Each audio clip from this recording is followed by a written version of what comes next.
কিছু মানুষ বক্তাগিরি করতেছে, গলাবাজি করতেছে, গলা ফাটাইয়া চিল্লাইয়া সুন্নতের কথা বলতেছে। এটা মন গড়া কথা, মনে চাইলো আর করলো। কেন বিবাহ করলো এটা কোনো নামগন্ধ নাই। একাধিক বিবাহের মধ্যে না লাগাই দিল এটা সুন্নত। আর এক গ্রুপ বাইরে গেছে, একাধিক বিবাহের প্ল্যাটফর্ম খুলে নিছে, সওয়াবের দিকে বাতলাইতেছে। সব ধোঁকাবাজ। ইসলামের মধ্যে কোনো সুন্নত বলতে চার বিবাহ কোনো হাদিস নেই, কোনো মাসায়েল নেই। হ্যাঁ, এটা অনুমতি আছে, 4টা বিবাহ যার সামর্থ্য আছে সে করতে পারবে। আল্লাহ তাআলা বলেন, ফানকিহু মা তাবা লাকুম মিনান নিসাই মাসনা ওয়া সুলাসা ওয়া রুবা ফাইন খিফতুম আল্লা তা'দিলু ফাওয়াহিদা। আল্লাহ তাআলা বলেন, তোমাদের জন্য 1টা 2টা 3টা 4টা মহিলা তোমাদের জন্য এটা হালাল, বৈধ। হ্যাঁ, তবে তোমরা এই 4-এর মধ্যে শর্ত হইল জুলুম নির্যাতন না থাকতে হবে, নিষ্ঠতা প্রতিষ্ঠা করতে হবে, প্রত্যেকের হক যথাযথভাবে আদায় করতে হবে। যদি কেউ আদায় না করতে পারে তার জন্য 4 বিবাহ জায়েজ নেই। নবীর জন্য 9 বিবাহ, একাধিক বিবাহ, এটা নবীর বৈশিষ্ট্য, এটা নবীর জন্যই খাস। উম্মতের জন্য 4 বিবাহের কোনো হাদিস, কোনো মাসায়েলে নাই।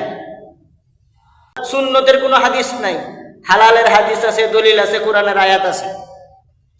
বাহরুল আয়াত বিখ্যাত কিতাব ফতোয়া হিন্দিয়া, এই কিতাবের মধ্যে বলা হয়েছে, ওয়ায়াজুজু লিরাজুলি ইয়াজমা বাইনা আরবা'i নিসওয়াতিন হুররাতান মুসলিমাতান।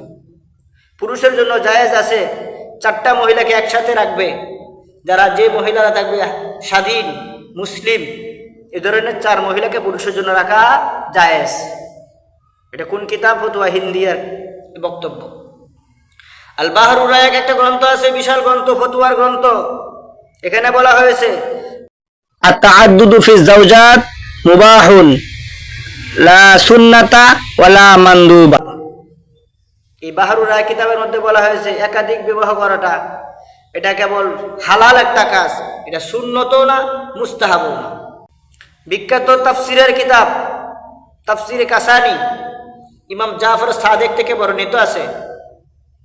তিনি বলেন, তাআদ্দুদু লিরাজুলি রুখসাতুন লা ফজিলাতা ফিহা ইল্লা লিমান খাফাল উকুয়া ফিল হারাম। ইমাম জাফর সাদেক রাহিমাহুল্লাহ থেকে বর্ণিত, তিনি বলেন একাধিক বিবাহ করাটার অনুমতি দেওয়া আছে, এর মধ্যে কোনো সওয়াব নাই। তবে যে ব্যক্তি একাধিক বিবাহ না করলে গুনাহে জিনায় লিপ্ত হয়ে যাওয়ার ভয় আছে, সম্ভাবনা আছে, আশঙ্কা আছে, সেই ব্যক্তির জন্য 4টা করলে 1টার বেশি 2টা বিবাহ করাটা সওয়াব আছে। অতএব ঢালাওভাবে আপনি বলবেন এটা সওয়াবের কাজ, এই সুযোগ ইসলামে নাই। 4 বিবাহ করা, একাধিক বিবাহ করা সওয়াবের কাজ, এটা না। আপনি সওয়াব হিসেবে, হ্যাঁ, আপনি যদি হারামে লিপ্ত হয়ে যান, যেহেতু আপনি হারাম থেকে বাঁচবেন, সেই হারাম থেকে বাঁচার কারণে আপনি সওয়াব পাবেন। কিন্তু বিবাহ এমনি করলেন, হারামের কোনো সম্ভাবনা নেই। আপনি 4 বিবাহ না করলে, একাধিক বিবাহ না করে আপনি গুনাহগার হবেন না, গুনায় লিপ্ত হবেন না। আপনার জন্য 4 বিবাহ করা সওয়াবের কাজ নয়। স্পষ্ট কথা, কিতাবের কথা। যারা মন গড়া কথা বলেন ওদেরকে সতর্ক করে দেই, আপনারা মন গড়া কথা বললে অযথা পাপের বাগী হবেন না। ভাইরাল হয়ে গেছেন, বক্তা হয়ে গেছেন, যাই বলে মানুষ তাই মেনে নেবে, এটা ইসলামে না।